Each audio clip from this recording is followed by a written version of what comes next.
How's it going, everybody? Papa Gord here, the Canadian Santa Claus.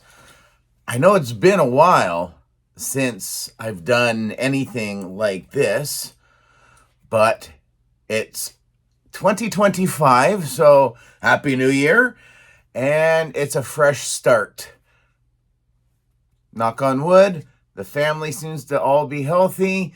New job for me starts tomorrow. So already from 2024, 2025, so far, again, knocking on wood, is starting out really, really well. So I think it's time to do some more videos on the channel. And since it's the beginning of the year, usually you'll start seeing a lot of best ofs, top 10s, top 50s. I don't know. I don't know how many, whatever favorite figures, the most disliked figures, no figures. Could be talking about Lego. I don't know. But anyway, we are going to be doing some G.I. Joe Classified. So Jack About Joe, top 10 G.I. Joe Classified series. So I'm looking forward to it. So stay tuned.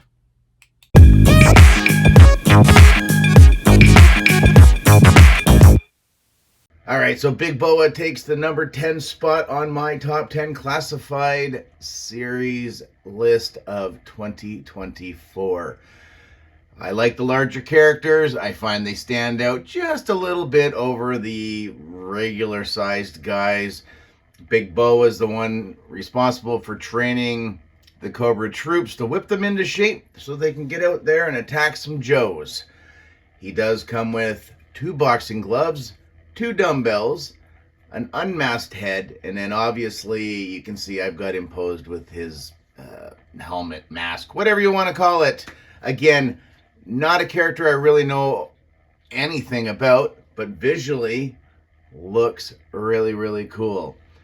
He's got the voice like a bullhorn, the fist the size of frozen turkeys, and the disposition of a rabid grizzly bear. So he sounds like an interesting guy to maybe get to know. So there you go. My number 10, good old Big Boa. All right, in my number 9 spot, we have Carl Doc Greer. I do remember seeing Doc in episodes of the cartoon. Again, not a character I had as a kid growing up, but I think the modern take on him was done really, really well. He's got all these pouches. He's got this pouchy vest that one of the 60th anniversary figures came with. And while I think parts of it are really cool, a lot of them fall off. He looks really bulky.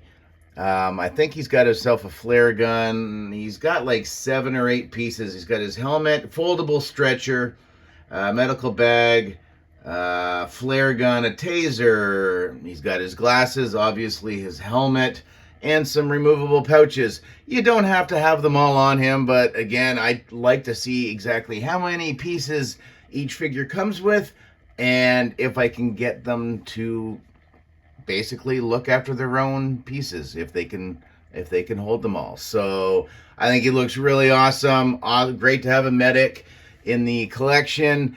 I have seen one of our fellow G-stringers, Stumbler, bought 2, and he basically, I think he cut the vest off so he doesn't look so bulky. So I may, if I can find another one on sale eventually, pick up a second and remove the vest from him, because he does look a little bulky, but looks awesome. So there we go. We got Doc at number 9. Okay, at number 8 we've got Franklin Airborne Tall Tree.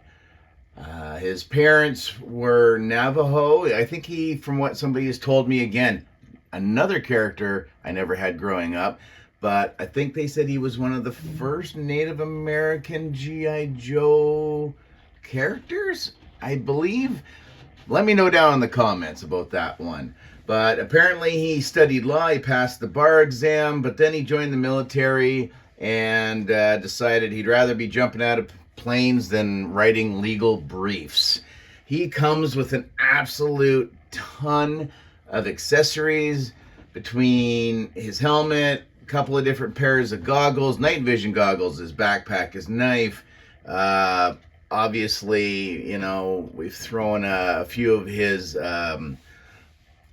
other weapons on him. I do believe the backpack's just a Duke reuse with the little shovel piece on the back there. But again, looks awesome.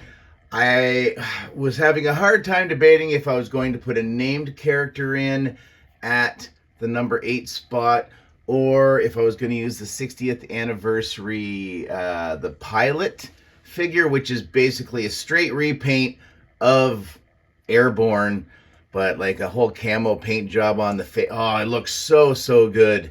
But I wanted to keep this strictly top 10 to the main line. So there you go. We got some Airborne action going on here at the number 8 spot. Okay, at the number 7 spot. I'm going to sound like a broken record, but yes, again, another figure that I never had as a kid.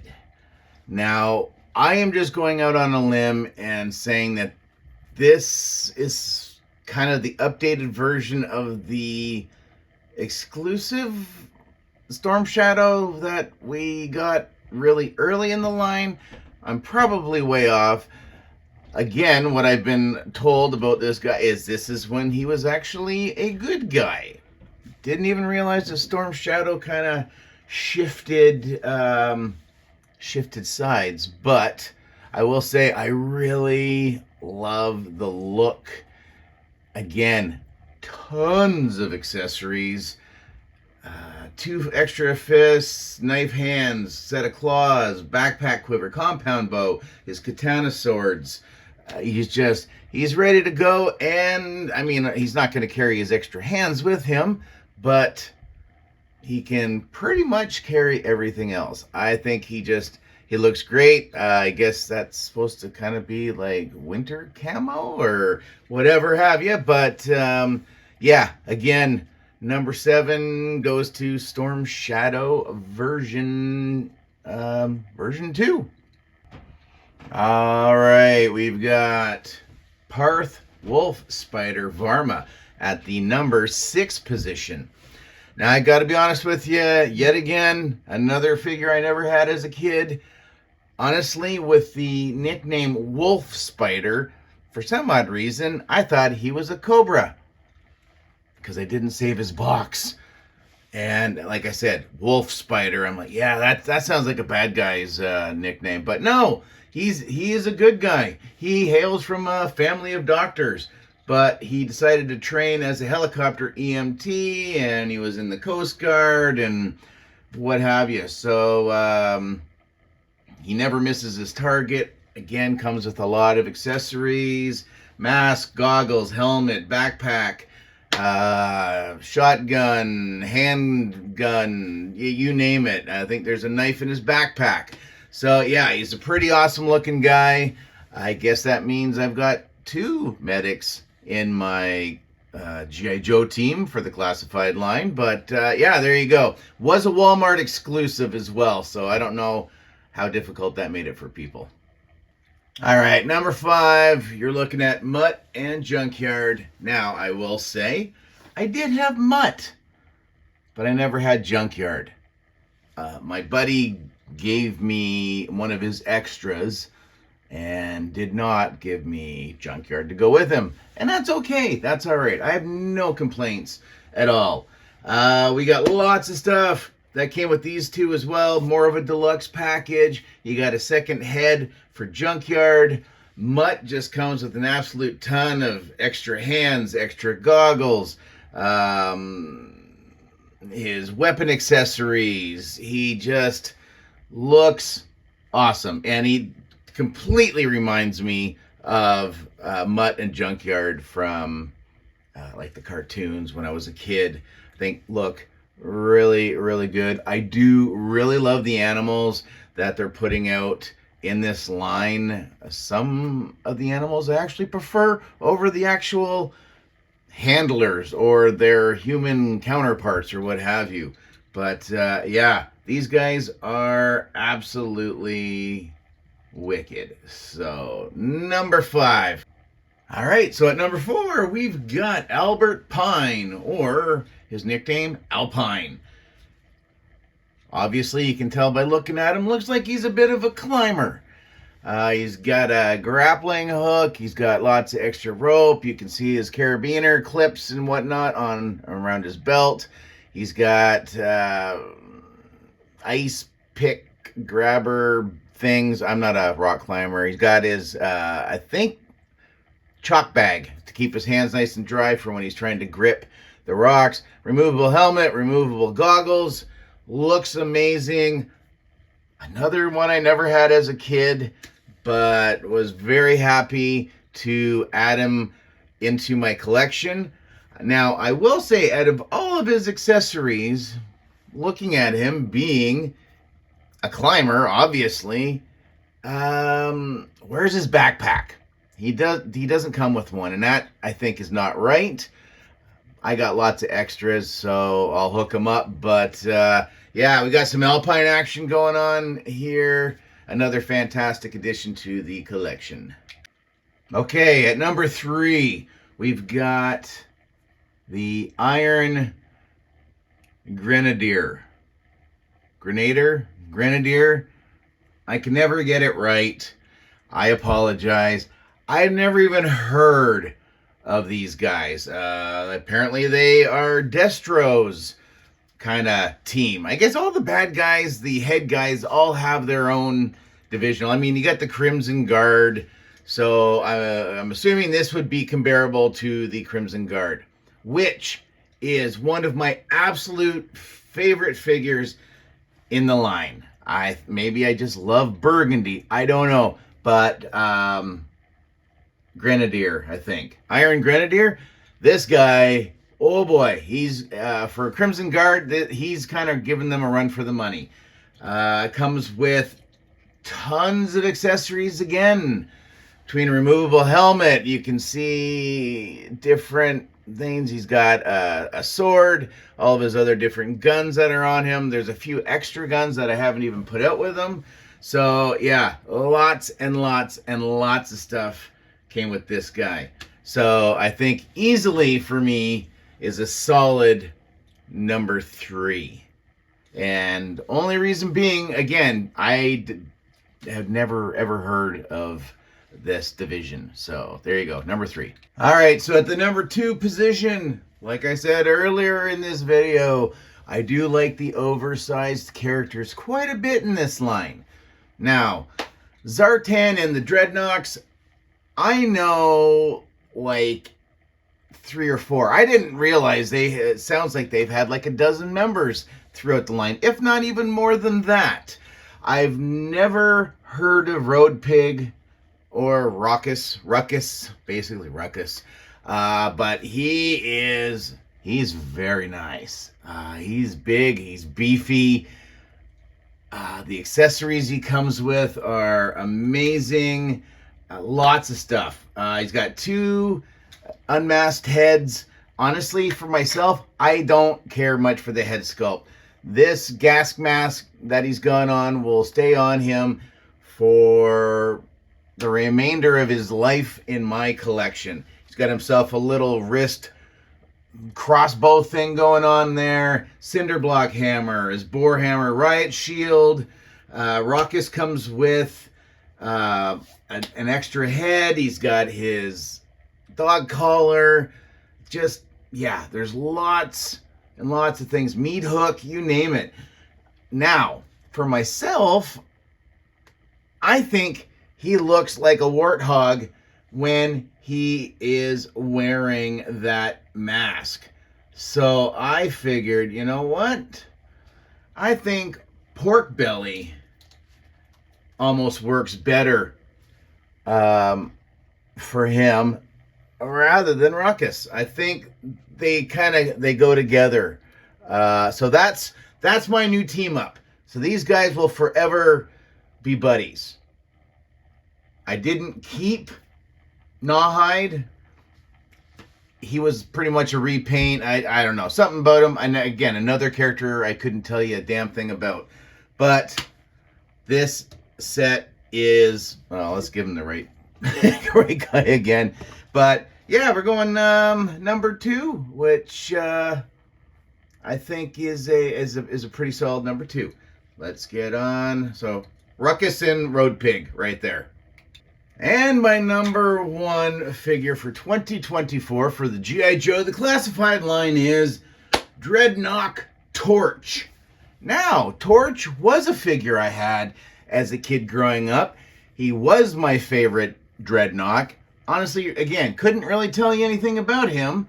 But, yeah, he went to the Merchant Marines, learned to use a cutting torch, and there you go. Apparently, he's illiterate. He loves his violence, and he's pretty damn stupid. But, wow, he looks amazing. I love his fuel tank. Love his flamethrower. That is just awesome. A couple of side handguns. He's enjoying himself a nice otter pop. He doesn't come with that, but he does like his freezies to cool down after barbecuing a few people up. But I just think overall, he looks incredible. Yeah, I totally get the wow kid vibe whenever I've got him off of the shelf and kind of hanging out on the desk, which is pretty regular for him. So yeah, so that's it. That is my top 10 for 2024. I am going to give you a quick top 3 for the retro collection, and that's coming up next. All right, so this is just a little side top 3.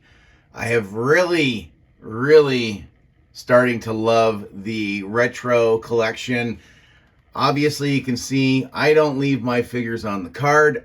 I do appreciate the card back greatly. It definitely gives you feels to when you were a kid going into a department store, toy store, or whatever, and going and grabbing yourself a new figure or 2 or 5. I don't really know. But my collection suffered for a while. I did not like the regular line version of Duke or Scarlet or their redos, but this 100% I can keep getting behind. So from now on, for my classified collection, I am sticking to the retro figures and characters that I actually had or really know of and really liked. But I think they did an amazing job on Scarlet and Duke. Those be tied for 2 and 3. But Cobra Commander, a figure I'd never thought I would get. And again, thank you to the retro line, because he came out with the HISS tank. Mind you, he doesn't have that nice shiny chrome faceplate like he does in this figure, but he was released. That's my favorite Cobra Commander outfit of all time. I never liked him when he had a hood on. This is just incredible. So again, when I was told by many a G-stringers that don't you worry, he's coming out in the retro line, sure enough, here he is, and he does not disappoint. Heck, I'm even buying retro collection figures that I could care less about. Recondo, another solid figure with a retro twist on it. So I'm looking forward to seeing what 2025 has in store for us. So yeah, I am completely head over heels for the retro collection. So I can't wait to see what 2025 has in store for us. I know we've already got some of our pre-orders in for the start of this year. It feels a little weird saying that now, but yes, for this year. So I'm very interested to see what my first figure of 2025 is going to be. But thanks for watching, everybody. Again, my top 10 classified figures for 2024, and a quick little top 3 for the retro collection. So let me know down in the comments what you thought of the list. Was there anybody who was a standout for you? Like I said, I didn't get every figure that was released this year just because there were some that I'm like, no, I just don't need that character because I really know nothing about them, and visually they're just not doing it for me. So there you are, everybody. Thanks for watching. As usual, comment, share, like, subscribe, all that usual YouTube mumbo jumbo. We'll see you in the next video. Later, eh?